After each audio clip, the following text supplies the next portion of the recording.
RCH ID. तो अगर SCH ID है तो ठीक है, नहीं तो MCP कार्ड का जो भी नंबर उसमें उपलब्ध है वो नंबर डाल देंगे। वो MCP कार्ड जारी करने की तिथि डालेंगे और MCP कार्ड जारी करने की तिथि के बाद आप उसमें उसी MCP कार्ड में LNP डेट लिखा होगा और ANC का डेट लिखा होगा, वो लिखेंगे। फिर आप लिखेंगे क्या बच्चा पैदा हो गया है, नहीं पैदा हो गया है। फिर बच्चे के जन्म की वास्तविक तिथि, वो अगर बच्चा जन्म ले लिया है केवल उस संदर्भ में आएगा। फिर आप क्या वर्तमान पता भी डालेंगे। पता में आपको नाम, इसमें तो कुछ और चीजें हमने लिखी हुई है, आपको अपना पता लिखना है, आपको राज्य लिखना है, जिला लिखना है, ब्लॉक लिखना है, कौन सा गांव है वो लिखना है और पिन कोड डालना है। इतनी चीजें अगर आप डाल देते हैं तो फिर ब्लॉक फॉर्म जो है आप सबमिट कर देंगे। फॉर्म अगर आप सबमिट करते हैं जैसे तो ये फॉर्म भर दिया जाएगा और भरने के साथ अगर आपका आधार मैच करता है और आपका आधार जो है बैंक अकाउंट से लिंक्ड है तो आपके पास एक मैसेज आएगा आंगनवाड़ी उस लाभार्थी के पास कि आपका फॉर्म जो है सफलतापूर्वक भर दिया गया है। और अगर नहीं है तो आंगनवाड़ी वर्कर और लाभार्थी दोनों के पास मैसेज आएगा। अगर आधार मैच नहीं कर रहा है तो कहा जाएगा कि आप कृपया आधार केंद्र तक जाएं और अगर आधार का बैंक अकाउंट के साथ लिंक नहीं है तो कहा जाएगा कि आप अपने बैंक से संपर्क करें या नया आधार सीडेड बैंक अकाउंट खोलें। जब आप पहला फॉर्म भर देंगे फिर नेक्स्ट आ जाओ। हाँ, ये दूसरे फॉर्म भरने की व्यवस्था है। जब बच्चा जन्म ले लिया है, जैसे ही आप लिखेंगे एक जीवित बच्चा है तो इस तरीके का फॉर्म भरा जाएगा। जब आप 0 लिखेंगे तो पहले जैसा फॉर्म भरा जाएगा, जब आप 1 लिखेंगे तो इस तरीके का फॉर्म भरा जाएगा। ऊपर की सारी व्यवस्थाएं वही रहेंगी, बराबर रहेंगी। और इसके बाद नेक्स्ट, इसमें केवल एक नई सूचना जो है जो आपके पास आएगी, ये आपको केवल भरना है। और ये क्या भरना है?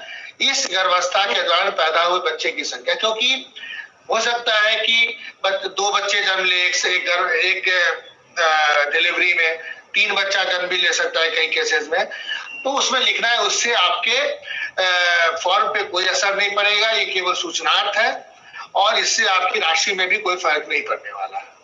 फिर आपको बताना है बच्चे का जन्म कहाँ हुआ है, गवर्नमेंट हॉस्पिटल में हुआ है या कहाँ हुआ है। फिर जो बच्चे का जन्म का नाम, जैसे मान लिया कि आपके बच्चे का जन्म जो है गवर्नमेंट हॉस्पिटल में हुआ है तो आप लिखेंगे सदर अस्पताल बहराइच या सदर अस्पताल या फिर सब डिविजनल अस्पताल, अनुमंडल अस्पताल या ब्लॉक अस्पताल। इस तरीके का जो भी नाम आपके पास उचित है। अगर नाम नहीं है तो बस सिंपल सा नाम लिख करके आप इसको आगे बढ़ा सकते हैं। फिर आपको लिखना है कि पहला बच्चा जो है वो किस उसका है, पुरुष है, महिला है, आपने JSY का फॉर्म का लाभ लिया है, क्या MCP कार्ड में टीकाकरण दर्ज है, टीकाकरण दर्ज होना चाहिए। इसलिए अगर नहीं दर्ज है तो ये आपकी जो नर्स है, जो ANM है, वो सारी चीजें जो है इसमें भर देती है। फिर आपको वर्तमान पता जो है ऑलरेडी उसमें लिखा हुआ रहता है, कुछ अगर चेंज करना है तो इसको आपको फिर से भरना और सबमिट कर दीजिएगा। हाँ, वर्तमान पता भरेंगे और सबमिट कर देंगे तो आपका ये फॉर्म भर दिया जाएगा। अगर आपने पहले बच्चे का कर दिया है तो दूसरा बच्चे के लिए एक 320 दिन के बाद या 370 दिन के बाद, तकरीबन 370 दिन के बाद जब आप पहला फॉर्म भर देंगे तो LNP से, यानी जिस दिन LNP है और जन्म हो जाने से तकरीबन 90 दिन के बाद आपको एक फॉर्म दिखेगा, फिर से फॉर्म दिखेगा। उसमें आपको ऊपर वाला जो बॉक्स में जो बना हुआ कॉलम है, केवल ये सारी चीजें भर के सबमिट कर देनी है कि इस बच्चे में पहला कितना बच्चा पैदा हुआ, गवर्नमेंट हॉस्पिटल में हुआ, क्या नाम है, महिला है, पुरुष है, जननी सुरक्षा योजना का लाभ मिला है, नहीं मिला है, क्या MCP कार्ड में टीकाकरण दर्ज है, जन्म के समय टीकाकरण वैक्सीनेशन, केवल डेट आपको डालना है। पहला वैक्सीनेशन किस तारीख को हुआ, दूसरा वैक्सीनेशन किस तारीख, छठे सप्ताह का वैक्सीनेशन किस सप्ताह में हुआ, 10वें सप्ताह का वैक्सीनेशन किस समय में हुआ, 14वें सप्ताह का किस समय में हुआ। और ये डेट पे जो है छठा और 10वां सप्ताह जो है ये कोई भी एक डेट हो सकता है उसमें, इसलिए इस चीज को ध्यान रखिए। नेक्स्ट, हाँ नेक्स्ट, ये तो वही चीज है ना।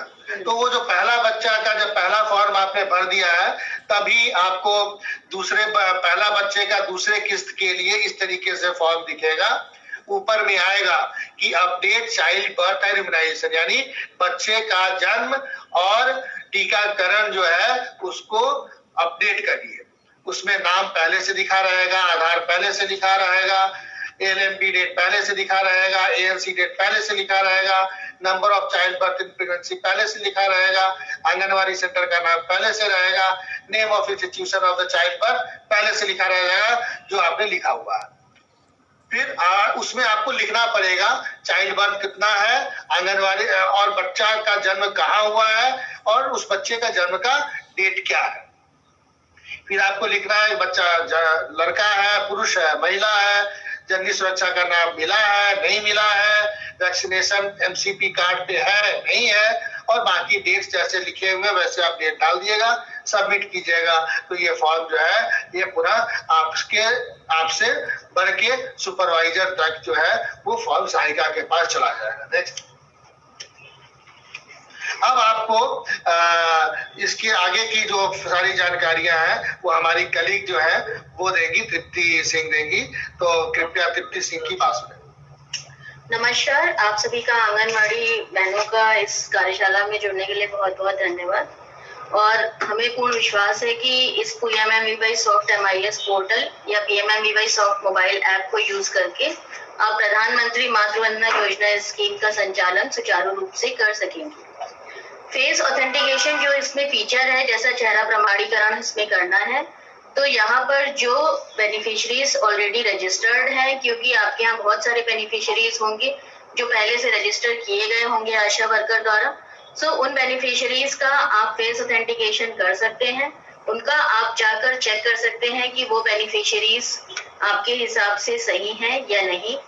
सो यहाँ पर हम फेस ऑथेंटिकेशन में ये आपके पास जो मोबाइल ऐप है, मोबाइल ऐप को डाउनलोड करने के लिए आपको अभी पहले ही एक होम पेज दिखाया गया था। जैसे ही आप pmmvy.wcd.gov.in URL को एंटर करेंगे, वैसे ही आपको एक होम पेज खुल के आता है जहां से आप इस मोबाइल ऐप को डाउनलोड करेंगे। अगर आप मोबाइल ऐप डाउनलोड कर रहे हैं तो आप